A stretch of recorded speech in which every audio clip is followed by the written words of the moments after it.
Доброе утро, дорогие друзья. Вот так нам не терпится вот прям поскорее увидеть зрителей. Да, как всегда, 7:00. Мы рады приветствовать вас. Дарья Анкехова, Павел Танин. Уже начинаем наше бодрое, активное, позитивное утро на телеканале Якутия-24. Да, и хочется все-таки напомнить, что утро – это прекрасное время дня. Потому что это ознаменует новое начало, ну, как минимум, в рамках одного дня. Ну вот именно так же говорил Пауло Коэльо. Он говорил о том, что каждое утро – это время начать жизнь снова. И, собственно, мы каждое утро начинаем этот день. Всю жизнь снова, заново. Ну, больше звучит как день сурка, каждое утро это жизнь снова. Вот. Но, тем не менее, да, утро это всегда, во-первых, и утро вечера мудренее, во-первых, да. Поэтому можно поразмыслить о чем-то, поразмыслить о каких-то планах новых понастроить или скорректировать уже существующие, и в целом настроить себя на какие-то свершения сегодняшнего дня. Пускай даже маленькие, неважно, главное их сделать, и потом к вечеру уже со спокойной душой, с чувством собственного достоинства, скажем так, сесть и типа, да, день прошел не зря. Ну а просыпаться нужно с каких-то добрых, хороших новостей. Вот одна из них. Итак, морские обитатели Москвариума вовсю готовятся к празднованию Нового года. Водолазы установили им подводную елку. Вот кадры сняты в понедельник, и рыбы плавают вокруг праздничной декорации и высматривают свое отражение в блестящих игрушках. По информации пресс-службы тематического парка, праздничную елку поставили в большом морском аквариуме на глубине более 4 метров. И у подводного мира даже Новый год уже вот-вот на носу. Я очень надеялся, что на эту елку будут установлены вот эта знаменитая гирлянда роса. И можно было бы сказать, вы мучились с росой, а вы вот так ее наматывали. Нет, ну нет, там огоньки попроще. Тем не менее, да, очень красивая такая история. Сразу видно, что как бы в Москвариуме заботятся о своих питомцах. Даже вот, казалось бы, ну, от таких непредвзятых к Новому году созданиях, как рыбы, тем не менее, да, создают им праздничную атмосферу. И ну, это приятно, это мило. Вот больше мне сказать нечего, наверное. Ну а тем временем у нас погода-то за окном изменилась. Да, мы это тоже почувствовали. Давайте узнаем вкратце, что же вообще сегодня у нас за окном может и будет происходить. Вот, по данным Гидрометеослужбы, сегодня 4 декабря 2025 года на западе, юге, востоке республики небольшой, а вот на юго-востоке, на юго-западе местами умеренный снег, тем временем в центре местами сегодня морозные туманы. Ветер слабый, а вот на северо-востоке местами могут быть и порывы до 9-14 метров в секунду. Ну и, собственно, температура воздуха днем минус 33, минус 38, местами где-то может и минус 25, минус 30. В низинах минус 42, минус 47, на западе и юге минус 15, минус 20, на юго-западе минус 5, минус 10. Ну а далее мы решили провести небольшой комплекс утренних упражнений, чтобы зарядиться бодростью и энергией на день сегодняшний.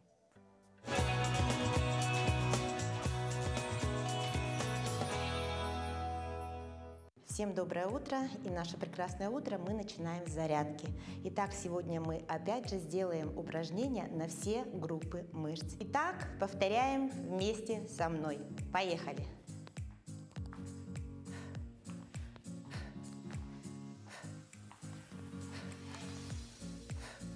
Обязательно дышим, делаем вдох, выдох, вдох, выдох, вдох, выдох. Немножечко наклоняемся и тянемся в бок. Ножку мы ставим назад, а ручки тянутся в бок. Это упражнение мы также выполняем по 1 минуте.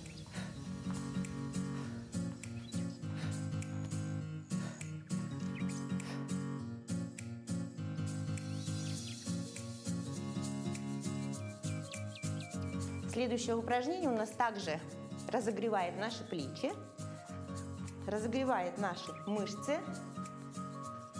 разгоняет нашу кровь. Выполняем это упражнение также по 1 минуте. Не забываем обязательно дышать. Вдох, выдох, вдох, выдох. Ручки сзади мы соединяем.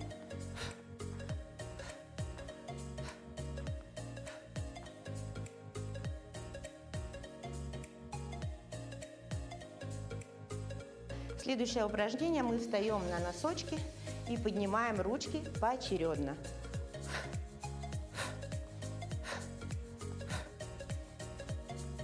Делаем вдох, выдох, вдох, выдох.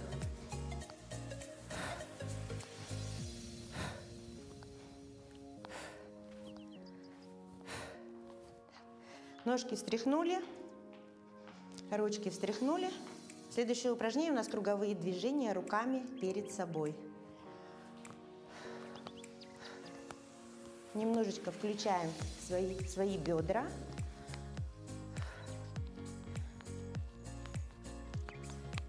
Это упражнение тоже также выполняем 1 минуту. Можно немножечко наклониться в сторону и согнуть коленку. Так, следующее упражнение у нас разводим ручки в сторону. Лопатки сводим и продолжаем дышать.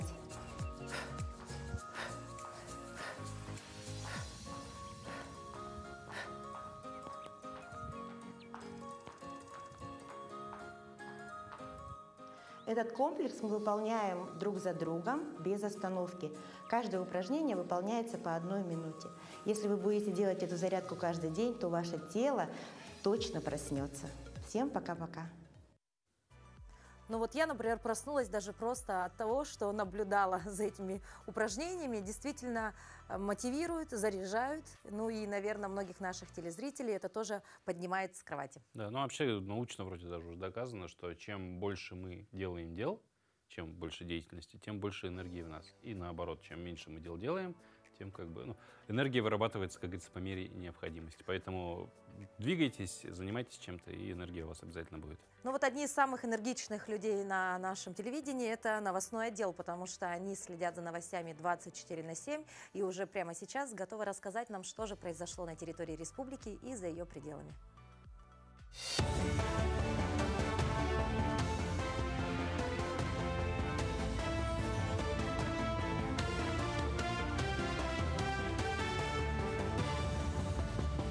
Доброе утро, коллеги. Далее блок новостей. Сенаторы одобрили текст нового закона о предоставлении социальных гарантий женщинам, удостоенным звания «Мать-героиня». Как пояснил один из авторов, сенатора Сергей Горняков, речь идет о том, чтобы уравнять в получении таких соцгарантий матерей-героинь и лиц, удостоенных звания Героя России и Героя Труда РФ. В соответствии с указом президента России от 15 августа 2022 года званием «Мать-героиня» награждается женщина, родившая и воспитавшая 10 и более детей. При этом мама и ее дети должны быть гражданами России. Согласно закону, который был разработан правительством, матерям-героиням предоставляются льготы, аналогичные тем, что положено лицам званий Героя России и Героя Труда. Важный день для выпускников этого года. 679 тысяч человек по всей стране напишут итоговое сочинение, по результатам которого они получат допуск к единому госэкзамену. Сдать его смогут также выпускники прошлых лет для поступления в вузы. На написание сочинения дается 3 часа 55 минут, однако участникам с ограниченными возможностями здоровья даются дополнительные 1,5 часа. Минимальное количество слов, необходимое для получения зачета, 250. В случае плохих результатов пересдать его можно будет 4 февраля и 8 апреля 2026 года. В Мирнинском районе состоялось совещание по вопросам работы отделения Фонда защитников Отечества и увековечивания памяти участников специальной военной операции. В мероприятии принял участие заместитель председателя Госсобрания Илтумен Александр Подголов. Фонд защитника Отечества оказывает всестороннюю поддержку демобилизованным ветеранам СВО и адаптации, протезировании, трудоустройстве и психологической помощи, а также занимается розыском пропавших и сопровождением семей павших. Особое внимание при этом уделили поддержке детей военнослужащих, испытывающих стресс. Мирницы доказали и по вопросам работы Фонда защитники Отечества, потому что практически все вопросы, которые бы я не задавал, на них есть четкие, вразумительные, понятные и, самое главное, неформальные ответы. Видно, что люди, которые работают, они пропускают это через себя. Они вовлечены, они не простые руководители своих городов, сел, а они именно как такие настоящие отцы. Они ухаживают, они помогают матерям, женам, ребятам, которые вернулись. В Якутске прошла церемония подведения итогов проекта «Премия первых». Наградили лучших лидеров, чьи работы и идеи способствуют развитию молодежной политики республики. Эта премия – главная детская награда страны, отмечающая выдающиеся проекты для детей и молодежи. Награды получили как индивидуальные победители, так и коллективы. Сегодня объединение «Движение первых» в Якутии насчитывает порядка 46 тысяч школьников. То, что я делаю, я считаю, это очень важно, так как это деятельность вожатого. Вожатый – это как педагог, наставник для молодежи в любой период времени, вплоть до каникулярного и заканчивая учебным процессом, потому что это воспитание в молодежи тех качеств, которые понадобятся в нашей дальнейшей жизни. Мне нравятся в «Движении первых» люди, все мы с вами. И я хочу сказать то, что самое ценное – это то, что мы вместе. За уходящий год жители Усялданского района подписали социальный контракт на общую сумму в 17 миллионов 975 тысяч 487 рублей.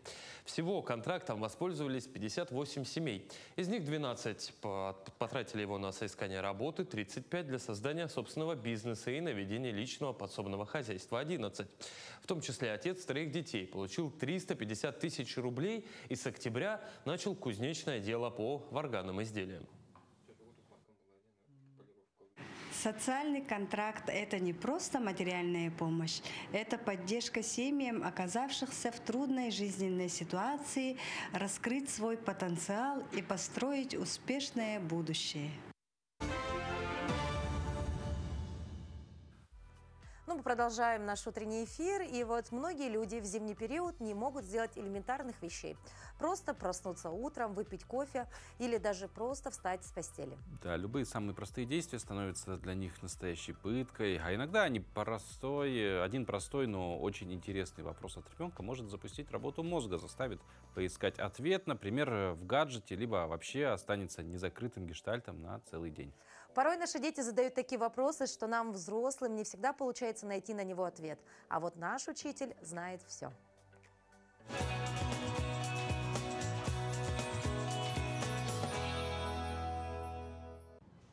Ребята, а вы танцуете, когда получаете свои заветные пятерки? Вот наши пчелы, друзья, делают практически то же самое, когда одна из них находит хороший источник нектара. Всем здравствуйте! Я Валентина Варламова, и сегодня в нашем проекте «Спроси у учителя» мы посмотрим на жизнь вокруг нас под новым углом.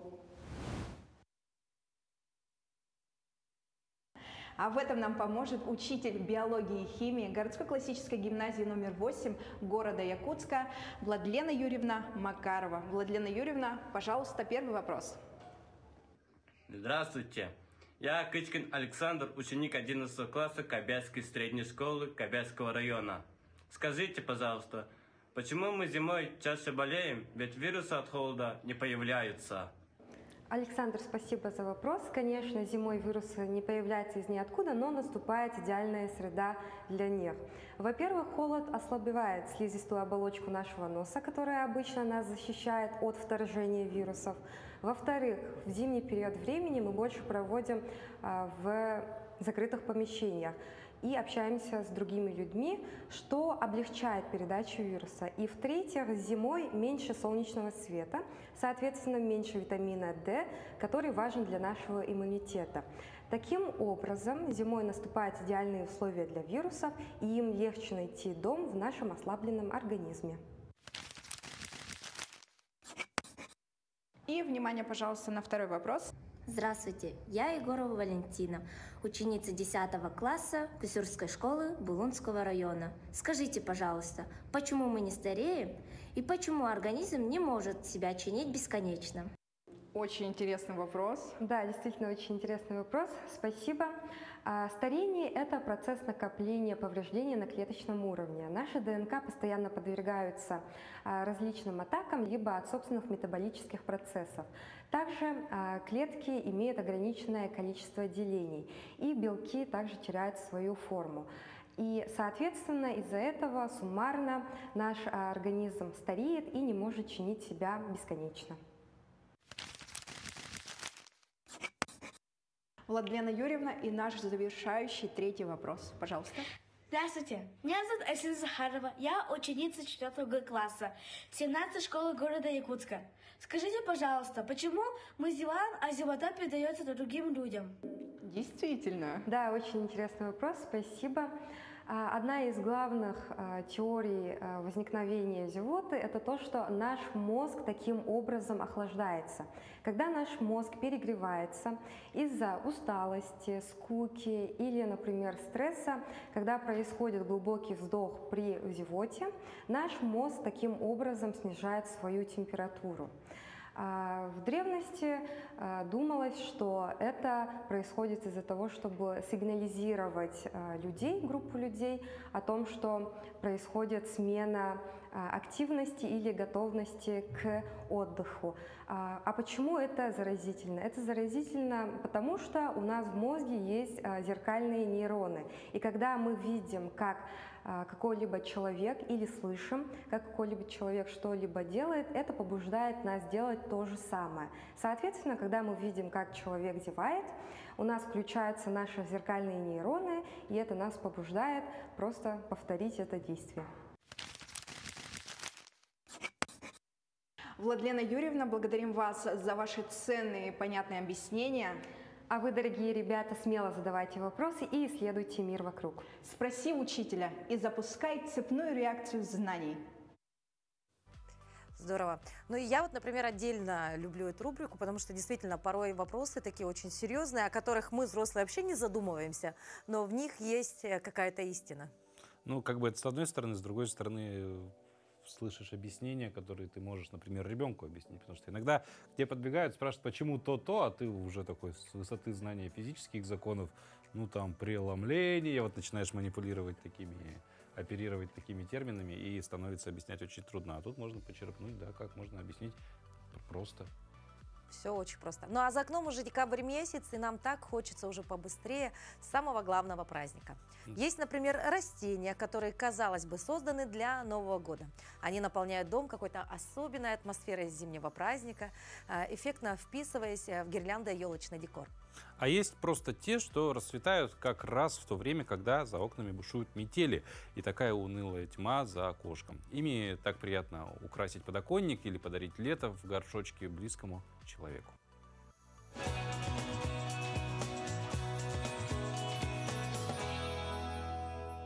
Доброе утро! Новый год у нас ассоциируется еще и с растениями. Да-да, вы не ослышались. В Новый год вы можете приобрести себе новогодние растения. Но это не те растения, которые после Нового года выкидываются. Они вас будут радовать весь год и в следующем году тоже.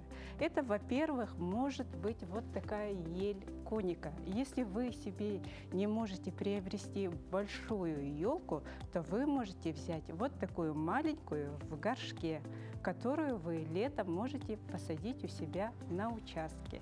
Ель коника очень любит кислый грунт. Если вы решите все-таки пересадить, то сделайте почву очень кислой. Еще на Новый год на подарок очень любят покупать каланхоя. Каланхоя не только красивое и вечно цветущее растение, но и очень полезное. От кашля, например, помогает раствор вот из этих листочков. Почему ассоциируется с Новым годом? Ну, посмотрите на цветы. Они ярко-красные, напоминают яркие звезды. А вот белые цветы, как снег. Также всем рекомендую присмотреться к цикламену. Это именно зимние цветы. Представьте, что на подоконнике они будут цвести вот таким алым цветом. Они очень красивые, за ними очень легко ухаживать, и они цветут почти всю зиму. И ярким представителем новогодних растений является вот такая прекрасная пуансеттия. Еще называют это растение рождественская звезда, потому что цветы вот ярко-красные по форме, как будто это звезды. Они очень популярны в Европе, в Америке. Вы, наверное, видели эти цветы во всех знаменитых фильмах. Например, «Один дома». Пуансетии там очень много. Украшают пуансетиями дом. Также вот такими цветочками украшают даже елки. Бывают разные елочные игрушки пуансетии. Но и пуансетия приносит в дом благополучие и удачу в следующем году. Как ухаживать за пуансетией? Очень просто. После Нового года, где-то в январе, вот эти красные цветочки начинают отцветать. Вы не боитесь, вы просто берете вот этот горшок, пересаживаете это растение в новый грунт, убираете все отцветшие цветы, они идут потом на отдых, где-то на подоконник, в темное место можете поставить, и весной они дадут совсем новые листочки. Новый год – это прекрасная пора, чтобы завести новых зеленых и красочных друзей растений. Всем до новых встреч! Замечательное растение, но я вот про пуансетию задумалась. Может быть, действительно приобрести себе ее на Новый год, потому что, мне кажется, ну, по мне так, это прям история про Рождество в Европе. И вот какая-то атмосфера в любом случае при приобретении такого растения, она однозначно появится в квартире. Ну, как бы у нас свой праздник, Новый год. Тогда вот первую елочку маленькую для тебя можно на стол поставить. Да, елочка, да, елочка, звезда еще красная наверху. Вот прям вот это вот и оттуда. Все, из детства. Ну а тем временем мы рады открыть еще один бокс, одну ячейку, окошечку нашего адвент-календаря. Ведь с 1 декабря по 31 декабря мы будем открывать адвент-календарь, и там у нас будут различные вопросы, задания, либо, возможно, какие-то интересные темы, которые мы будем обсуждать в прямом эфире «Утро Якутии». Уже 3 дня позади, и сегодня мы готовы открыть и следующий окошко. 4-й раз. Да.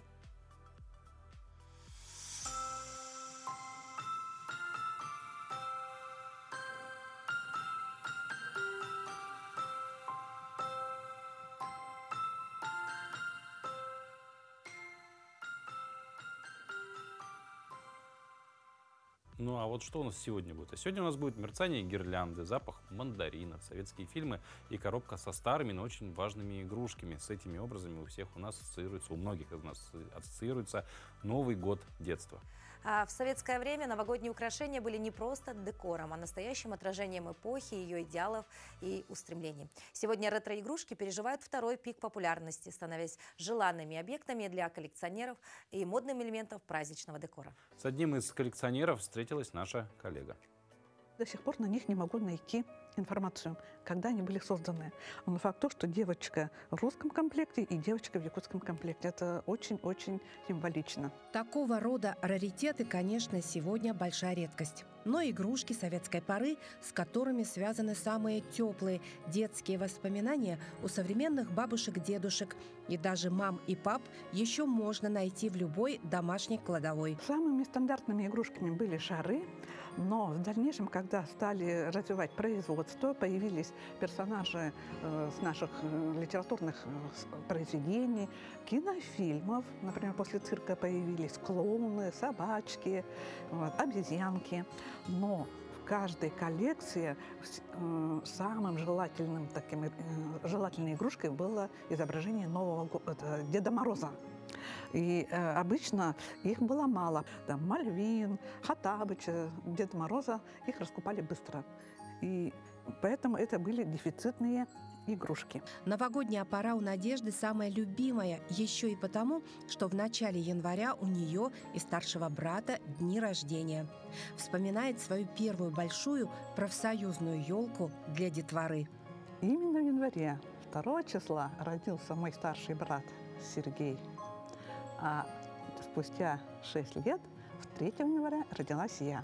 И, скорее всего, вот на этой елке мы запечатлены с братом и с родителями, наверное, только потому, что мы как раз самые те дети, которые родились после Нового года. Я была ребенком очень таким тихим, и для меня вот наличие большой елки профсоюзной, где никого не было, где сверкала елка, и был запах мандаринов, это было такое необычное впечатление, что я не хотела никуда идти. И потом вдруг распахиваются двери, в зале было как бы полутемно, елочка горит, а из коридора яркий свет. И тут прибегает: «Надя, ты почему тут сидишь? Пошли за подарками». Я говорю: «А зачем?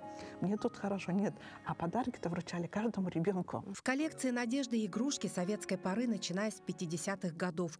Каждая отражает те или иные этапы развития СССР. Например, в 60-х появились игрушки в виде луковицы или кукурузы. Чуть позже популярными стали формы на космическую тему. Здесь тем, что у нас шла особая продовольственная программа, чтобы каждый человек имел полноценное питание, то и игрушки стали у меня появляться с предметами, как бы продуктами. Вот лук. Ну, грибы – это традиционное питание у сельских жителей. Морковка, яблоки, огуречики – это все делали ватными, и их обычно делали по 2 штуки из такой петелечки, которую очень легко было крепить. Сюда мне в коробку не влезла сарица сельхозпродукции. Это сарица полей, кукуруза. Наличие футбольного мяча – это, конечно, пристрастие наших старших братьев, родителей, имеется в виду дедушек и пап, футболом. Конечно, не обходилось и без милых игрушек детства. Это мячики. 60-е годы, развитие космоса. И, естественно, вот эти дирижабли, то, что напоминало нам космические корабли, и появляются игрушки, которые имеют узор в виде кругов. Многие коллекционируют Дедов Морозов. Самые ранние, они относятся к довоенной поре или после Великой Отечественной войны, выполнены вручную из ваты и гофрированной бумаги. Дед Мороз всегда – это наличие мешка, в котором были подарки. Кушак был всегда красный, и шапочка тоже наверху была красного цвета. Обычно Дед Мороз имел очень такую красивую окладистую бороду и наличие большого объемного воротника. Это образ наших почтовых служащих, которые перевозили почту. Именно в такой форме одежды они передвигались по нашим заснеженным просторам страны. Украшая елку такими игрушками, это еще один повод рассказать историю вашей семьи, вашего рода детям через дорогие сердцу новогодние игрушки. Ну и теперь самые заветные слова: «Елочка, зажгись!» Все, чудо произошло. Юлия Михайлова, Аэлита Махно. Утро Якутии. Прекрасный символ Нового года, прекрасно украшенный, сразу вот в таком виде возвращает в детство куда-то. Вот особенно вот эта красная звезда, о которой вы сегодня говорили. А у меня половина игрушек, вот, которые были в сюжете, как-то всплывают в памяти. То есть либо они были у нас дома, либо я их где-то видела, но в целом действительно все-таки мы попали в ту эпоху, да, и приятно осознавать, что соприкоснулись с вот этим. Потому что наши дети уже вообще не понимают, о чем идет речь, да? Но при этом вспомни наше отношение к таким игрушкам. В детстве как-то что-то невзрачное, как будто старое что-то, а сейчас это... И мы вновь находим подтверждение этой не даже аксиоме, наверное, не гипотезе, что все новое, хорошо забытое старое. Поэтому если у вас сегодня что-то вот есть, что модно сегодня, оставьте это своим потомкам. Через лет 20, возможно, все это в моду обратно вернется. Ну а сейчас мы обращаемся ко всем мальчишкам и девчонкам, ну а также к их родителям. Оказывается, именно 4 декабря лучше всего писать письма Деду Морозу. Тем более вера в доброго дедушку с белоснежной бородой сохраняется именно в том возрасте, когда ваше чадо начинает осваивать навыки чистописания. Да. Прекрасная возможность, чтобы практически за месяц до наступления новогоднего торжества начать приучать своих маленьких детей к грамотному изложению мыслей на бумаге. Чем еще отмечен сегодняшний день в календаре, мы узнаем далее. На календаре 4 декабря. Сегодня отмечают День заказов подарков и написания писем Деду Морозу, Международный день банков, День информатики в России. По народному календарю – Ведение, Верили, что в этот день по улицам проезжает сама зима в белоснежной шубе на тройке лошадей. Своим дыханием она морозит воздух, рисует снежные узоры на окнах. Мороз и солнце в этот день считались хорошим знаком. Это означало добрый урожай хлеба следующим летом. Если же погода выдавалась пасмурной и теплой, на плодородный год не надеялись. По видению судили и о предстоящей погоде, особенно той, которая ожидалась на приближающиеся праздники. Согласно приметам, если этот день окажется морозным, то и все рождественские дни будут холодными. Этот день в истории. В 1674 году основан миссионерский пост у озера Мичиган, впоследствии ставший городом Чикаго. В 1707 году в Москве открылось первое в России государственное лечебное учреждение, главный военный клинический госпиталь. В 1946 году на заводе АЗЛК выпущен первый легковой автомобиль марки «Москвич-400». В 1948 в СССР запатентована цифровая электронная вычислительная машина. В 1995 основан контрольно-профилактический отдел в системе МВД РФ. В том же году началась разработка языка программирования JavaScript. В этот день родились Николай Симонов, советский актер театра и кино, народный артист СССР, актер Джефф Бриджес, австралийский мотивационный оратор, меценат и писатель Ник Вуйчич, Демис Карабитис, актер, резидент Comedy Club. Именины отмечают Александр и Мария.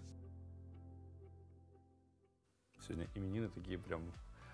Обычно много-много имен, сегодня так Александр и Мария. Ну а вернемся вновь к нашей новогодней тематике. Всем нам с детства рассказывают о Дедушке Морозе, волшебном и добром старичке, который приходит в новогоднюю ночь и дарит всем нам подарки. Да, вера в него стала неотъемлемой частью детства для многих из нас. И для нашей программы «Новогодний волшебник» дал небольшое интервью. Всех наших маленьких телезрителей просим подойти поближе к экрану и послушать. Эгэгэгэй! Здравствуйте, мои детишки, мои зайчики-мишки, медвежата-птички. Поздравляю вас с наступающим Новым годом! А мои птички к вам прилетают на окошечко и смотрят за вами. Убираете ли вы постель? Помогаете ли вы мамам, папам, бабушкам, дедушкам? Я посмотрю, если вы это все помогаете маму, убираете посуду, делаете уроки, то я обязательно вам подарю подарки на Новый год. А кто себя плохо ведет, тот подарок не получит. И также вы, уважаемые взрослые, и вас с наступающим Новым годом! Пусть у вас будет мир, тепло и согласие в каждой семье. С Новым годом! Знаете, ребята, а я от вас получаю письма, где вы просите подарить мне там куклу, машинку. А вот один мальчик попросил мне подарить ему телескоп, чтобы он мог за звездами наблюдать. Я, конечно, постараюсь. Я скажу Снегурочке, чтобы она обязательно положила этому мальчику телескоп, чтобы он мог посмотреть на звезды. Ох, ребята, какие вы озорники, как вы меня встречаете. Вы мне даже порой стишки под столом рассказываете. Но главное, что рассказываете, что вы ждали Дедушку Мороза. Ох, а какие озорники, а как вы танцуете. Вот один мальчик у меня танцевал за диваном. Ну что делать, Дед Мороз и за диваном тоже танчик посмотрит, твой веселый хороводик. Какие вы озорники. Ой, спасибо вам, ребята. А вы-то меня узнали? Кто я? Правильно, Дедушка Мороз. Я в этом году никого не заморожу, никого не простужу, ведь я самый добрый. Ребята, посмотрите, какая красивая елочка. А вы знаете, какая самая любимая песня у Дедушки Мороза? А? Правильно, в лесу родилась елочка. Давайте вместе со мной один куплет споем, вспомним, приготовимся к Новому году. В лесу родилась елочка, в лесу она росла. Зимой и летом стройная, зеленая была. Молодцы, ребята, вспомнили новогоднюю песню. Уважаемые взрослые, уважаемые мамы, папы, бабушки и дедушки, делайте для людей чудо, для маленьких наших ребят. Сделайте маленькую сказку. Ведь наше время, наше такое нелегкое время, обязательно дети должны верить в чудо. И вы верьте в чудо.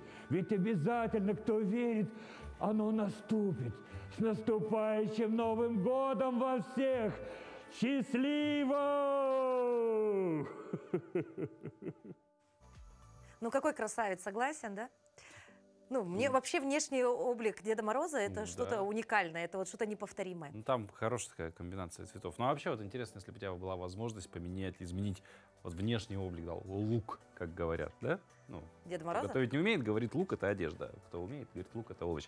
Тем не менее, вот лук Деда Мороза изменить, что-то убрать или что-то добавить, что-нибудь бы ты сделала или нет?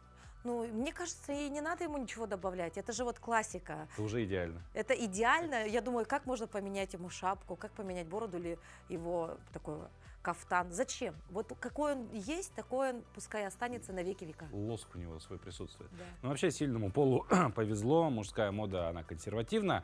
А это значит, что мужчинам, ну, все-таки Дед Мороз мужчина, да, чтобы хорошо одеваться, мужчинам достаточно раз и навсегда усвоить несколько немудренных правил. Как подобрать вот одежду мужчине, не Деду Морозу. С Дедом Морозом мы поняли, все прекрасно, он уже смог. А вот нам, мужчинам, как подобрать что-то, расскажет стилист.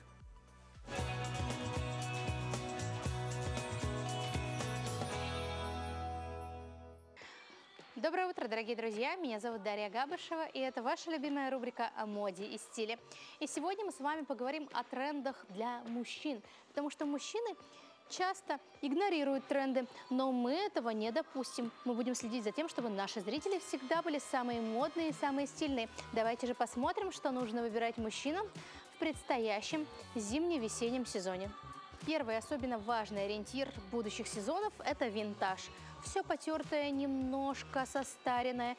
Возможно, у вас уже есть такая одежда, но если нет, то можно купить. Например, интересные джинсы в такой вот варенке, в зеленом оттенке. Такие же бывают и в синем цвете, и в коричневом, и в сером. Пробуйте и экспериментируйте, потому что именно такие джинсы сейчас один из главных трендов сезона. С какой обувью носить? Можете с кроссовками, можете с ботинками, заправляя вовнутрь. Или же это могут быть какие-то варианты объемных трекинговых ботинок, которые тоже сейчас очень актуальны. Следующий вариант, который я бы рекомендовала мужчинам, это расслабленные варианты костюмов. То есть это уже готовое решение низ и верх. Здесь у нас вариант верха – это плотная рубашка из трикотажа и вот такие свободные расслабленные брюки. Такой образ можно носить даже в расслабленном офисе. Я думаю, что это будет смотреться стильно. Под низ я здесь добавила водолазку, потому что в зимний сезон это утепляет образ. Но если в весенний вариант, то можно в сочетании, например, с контрастной футболкой. Футболка может быть в белом цвете, в зеленом, в бордовом. В принципе, можете выбирать, как вам нравится. Чуть-чуть расстегнув рубашку сверху, тем самым зрительно выделить свою визуальную зону. Мужчины, не забывайте, что мы всегда обращаем внимание на то, как вы выглядите. И ваши образы точно западают женщинам в душу. Продолжая тему винтаж, хочется дополнить, что принты также с отсылкой в прошлое. Это могут быть легендарные видеокассеты, может быть ваша любимая группа из 90-х, а возможно и какой-то сюжет из фильма. Также сейчас будет особенный тренд на все советское, поэтому можете попробовать приобрести футболку с любимым фильмом, например, «Ирония судьбы» или «С легким паром», или «Иван Васильевич меняет профессию». Еще один тренд – это все возможные варианты пола. Поло может быть по фигуре, если вам так комфортно. Это может быть оверсайз, формат пола.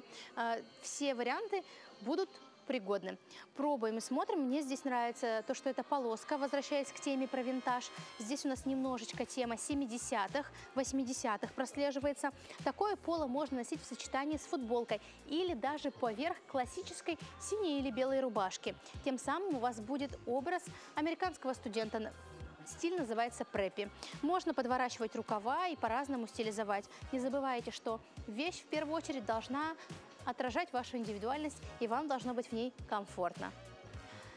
Этот тренд один из самых любимых, потому что я думаю, что почти у каждого мужчины уже есть полюбившийся любимый вязаный свитер. Важная задача, чтобы этот свитер всегда был в хорошем состоянии, потому что вещи имеют свойство изнашиваться. Одно дело, если он выглядит как объемный, немножко деформированный свитер, потому что изначально он так был задуман, но обращайте внимание на состояние вашей одежды. Не забывайте использовать машинку от катышек, ухаживать за своими вещами, потому что шерстяные вязаные вещи требуют особенного ухода. Но они точно будут залогом стильного образа и тепла, что немаловажно в нашу якутскую зиму. И квинтэссенция образов, мужских образов в винтажном стиле – это дубленки. Дубленки, бушлаты, все возможные объемные варианты. Все это вернулось снова в моду. Можете достать одежду своих дедушек, отцов, или же попробовать внедрить в гардероб что-то новое. Здесь вариант на замке, достаточно хорошо смотрится, черный универсальный цвет. Также не забывайте, что дубленки в классическом своем варианте это цвет камел, который так популярен. Да, можно и с капюшоном, можно и длинные, и короткие. Смотрите в зависимости от того, насколько вам будет удобно. Дубленку я рекомендую носить с большой шапкой-ушанкой или, например, с норковой шапкой с ушами, которые также были актуальны в 90-е. Все эти образы точно сделают вас максимально актуальным, вы точно попадете в цель. И, конечно, вам будет тепло. Также мы с вами не забываем про аксессуары. Аксессуары всегда должны быть в хорошем состоянии. Я понимаю, что есть любимая сумка и очень тяжело с ней прощаться и менять, но попробуйте более трендовые варианты. Сейчас актуальны сумки-почтальоны. Это такие объемные сумки размера А4, куда поместится и ноутбук, и тетради, и, возможно, блокноты, и все на свете. Поэтому такой вариант может быть универсальным для образа. Носить его стоит на плече, либо через плечо. То есть это сумки-почтальоны. Также можно попробовать варианты различных кейсов, каких-то объемных сумок, которые так были популярны, опять же, в нулевые. Поэтому поля для творчества очень много. Вариантов того, что выбрать в свой гардероб для мужчин, с каждым днем все больше и больше. Главное, не зацикливайтесь на чем-то одном. Пробуйте, смотрите, изучайте модные тренды. Ну и, конечно, не забывайте своей индивидуальности. Дорогие мужчины, мы желаем вам всегда выглядеть стильно и красиво и вдохновлять нас, женщин, а мы, в свою очередь, также будем стараться для вас. Всего хорошего, всем отличного дня!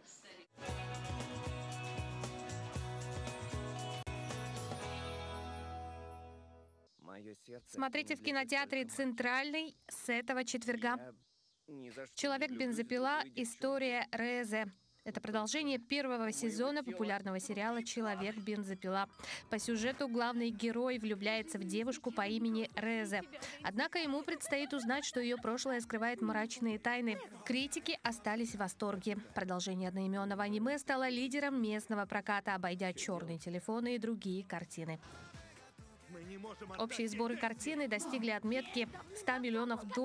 Большая часть выручки приходится на Японию, где лента вышла еще в сентябре. Далее идут Южная Корея, Гонконг и другие страны. Настала очередь и для российского зрителя.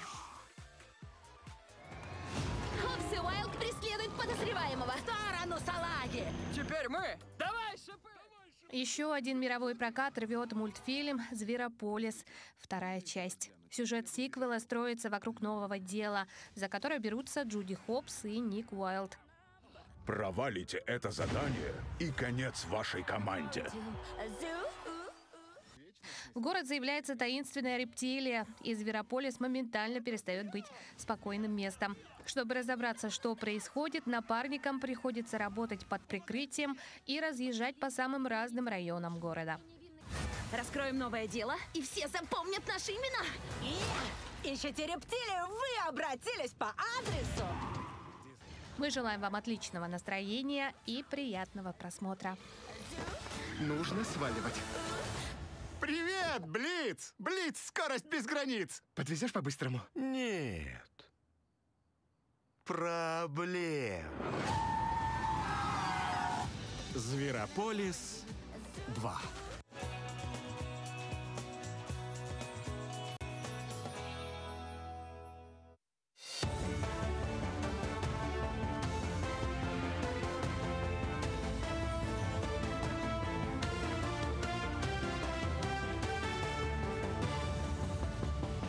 Мы продолжаем рассказывать о самых заметных событиях в республике, стране и мире. Группа депутатов Госдумы внесла в Нижнюю палату парламента пакет поправок, направленных на полный запрет оборота вейпов и никотиносодержащихся жидкостей в России. Нововведение предусматривает полный запрет на розничную и оптовую торговлю не только никотиносодержащими жидкостями, никотиновыми растворами никотина, но и безникотиновыми жидкостями, которые также используются в вейпах. За 10 месяцев этого года внутренний туристический поток в России достиг отметки в 76,2 миллиона поездок, что на 4,8% превышает показатель аналогичного периода прошлого года. Об этом сообщили вице-премьер Дмитрий Чернышенко и министр экономического развития страны Максим Решетников. Он напомнил, что с 2021 года наблюдается стабильный рост турпотока с 66,5 миллионов поездок в 2021 году до рекордных 90 миллионов в 2024. К 2030 году поставлена задача увеличить число турпоездок до 140 миллионов в год, а долю туризма в ВВП до 5%. Накануне прошла пресс-конференция, посвященная Дню национальных культур народов республики. Представители Дома дружбы народов поделились программой трехдневного проекта «Гармония языков и величие традиций», который пройдет с 5 по 7 декабря. В ходе встречи раскрыли подробности тематических дней, посвященных родным языкам, национальным играм и работе национально-культурных объединений. Кроме того, участникам представили информацию о праздничном концерте и танцевальной площадке «Этнодвиж» с современной этнической музыкой, которые завершат программу. Комплекс мероприятий направлен на сохранение языков, этнокультурного многообразия и укрепление межнационального единства. Сам праздник предполагает именно знакомство с национальной культурой. Культура — это родной язык, родная речь, национальный костюм, национальная кухня, уникальность обычаев, традиций, обрядов. У нас будут звучать и мотивы народов Африки, да, на этнодвиже, на музыкальной площадке для молодежи. На праздничном концерте будет культура армянского, таджикского, узбекского, бурятского, тувинского, якутского, северного, русского народов, множество песен, музыкальных красок, национальных костюмов. В Якутске прошло общее исполнение якутского героического эпоса «Ниргун-Ботур стремительный». 9 именитых аланхасутов республики исполнили все 9 частей произведения Платуна Юнского. Само выступление продолжалось более 4 часов и собрало ценителей традиционного искусства. Организаторы подчеркивают, цель проекта – сохранить и передать молодому поколению богатое наследие Улон-Хо, показать его актуальность и привлечь к изучению национальной культуры. Первые годы, когда мы начали возрождать Олонхо, мы действительно не умели слушать Олонхо. Абсолютно не умели слушать. И у нас был проект даже научить слушать Олонхо. И исполнители у нас были начинающие. Ну а на сегодня у нас есть исполнители Олонхо, которые говорят в течение от 1 часа до 8 часов. Это молодые люди. И мы сегодня с полной уверенностью можем сказать, что мы возродили Олонхо. В эти дни в Центральной библиотеке имени Петра Аввакумова в селе Бердигистях состоялась презентация книги «Выдающиеся охотники горного района», посвященной памяти профессиональных охотоведов, организаторов охотничьего хозяйства и деятельности районной инспекции охраны природы, мужским соревнованиям «Баянай», лагерям, изучающим природу нашего улуса, и охотникам, которые сделали добрые традиции предков своим занятием. Обогатил книгу своими советами молодым охотникам Василий Николаев, заслуженный учитель Республики Саха, обладатель знака «Мастер слова». Василий Алексеев осветил факты, вошедшие в книгу «Охота. Факты 20 века». В новую книгу включены о работе наших природных, особо охраняемых природных территориях, о закрепленных охотничьих хозяйствах, о проводимых биотехнических мероприятий охотниками-любителями на угодья общего пользования. И надеемся, что вот новая книга поможет подрастающему поколению, любителям природы относиться бережливо к нашей родной природе. На этом все. Хорошего дня и оставайтесь на нашем телеканале.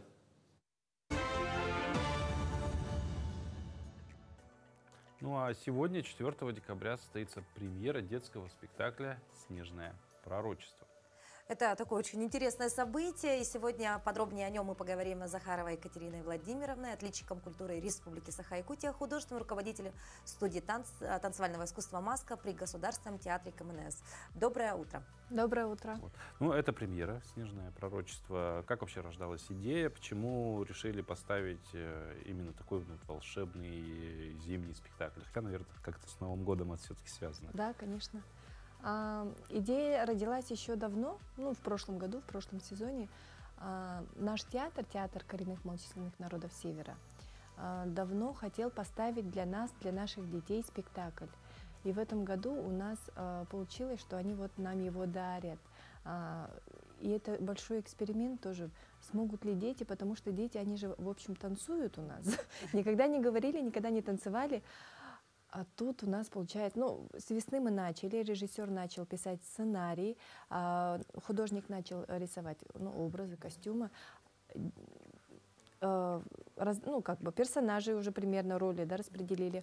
И получается, что уже с августа месяца, я их пораньше позвала, мы начали уже работать. Репетиции. Ага, репетиции. Но помимо этого мы еще съездили на фестиваль за границу, то есть все как-то вот очень быстро. Каждый день мы репетировали, и получается, дети, они устают, оказывается, они устают. Еще и учиться надо, да? А я на них как на лошадях. И я поняла, что я им не дала вообще не продохнуть, не отдохнуть. Но какая у них сейчас проходит закалка, как они набираются вот такого большого опыта. И я понимаю, что это большое дело мы вкладываем в детей, и с нашими родителями тоже, потому что ни один родитель еще не пожаловался. Возможно, именно так рождаются будущие артисты. Ну, а вообще, в целом, про что история, да, если можно рассказать, без спойлеров, как говорится, да, и кто главные герои, какое, может быть, приключение или испытание их ожидает? В главных ролях у нас наша солистка Саная Ефимова. Очень ответственная девочка. То, что надо выучить, она просто как-то... Просто на следующий день она все готова у нее. И для ребенка, мне кажется, это большая редкость. И получается, что сюжет о девочке, которая потеряла в пурге своих родителей. И она хочет их спасти. И конечно же, как во всех фильмах, мультиках, она проходит испытания. Когда она проходит эти испытания, она встречает людей, которые ей помогают, и можно даже сравнить с Гарри Поттером, может быть, да, находит какие-то крестражи, которые помогают ей, в общем, в конце добиться своей цели. Но в названии есть слово «пророчество», да, вот с чем это связано, да? Так, у нас, получается, была девочка, это давно, предыстория, которая также потеряла своих родителей, но ей никто не помог. И от большой грусти и гнева она наслала проклятие на снег и на пургу. Что потом, когда люди выходят в снег или в пургу, из, например, чума, да, и они теряются. Ну, какую-то, наверное, из этого какой-то вывод для себя, наверное, зритель должен вынести, потому что, как правило, все истории нас чему-то нет-нет доучат. Конечно. В этой истории, в этом спектакле каждая сцена абсолютно буквально, это очень тонкая работа и режиссера, и сценариста, да? Режиссер тоже является и сценаристом. Они писали вдвоем, и получается, что в каждой сцене можно что-то извлечь из себя не только для детей, но и для взрослых. Это очень потрясающий спектакль. У нас локдаун, билетов нет. Я очень рада, но очень большая ответственность, еще большее волнение, что у меня, что у детей. Екатерина Владимировна, а все-таки это больше про танцы или там будут какие-то речи, диалоги, может быть, песни? Абсолютно все. Все будет, да? Все. И дети и поют, и говорят на сцене, и играют, и плачут, и, естественно, танцуют. Но если мы все-таки поговорим сейчас про вашего зрителя, да, как вы говорите, уже билеты все раскуплены, все-таки, да, это больше про детей или про взрослых ваш основной зритель? Наш основной зритель – это наши родители. Все-таки родители, да? Конечно, это наши родители, но приходят, я так поняла, уже поддержать своих одноклассников приходят, одноклассники приходят, классом прямо, да, учителя приходят, родственники приходят. Естественно, когда детский ансамбль, все равно приходят самые близкие. Я очень рада, что зал наполнился. Вот для нас в большом зале, мы всегда занимаемся в нашем, если показываем, мы всегда показывали зрителям в нашем маленьком, где 68 посадочных мест. А тут получается Саха-театр, такие масштабы, да? Квантовый скачок. Работа, да? И у нас полный зал, это очень волнительно. Ну а вообще давайте поговорим о студии танцевального искусства «Маска», да? С какого возраста ребята у вас уже могут заниматься? От 5 до 16 лет. От 5 Нет, ну не до 16, до окончания школы. Ну и, собственно, вот такая активная жизнь, активное детство, творчество, да, искусство, это, конечно, окрыляет.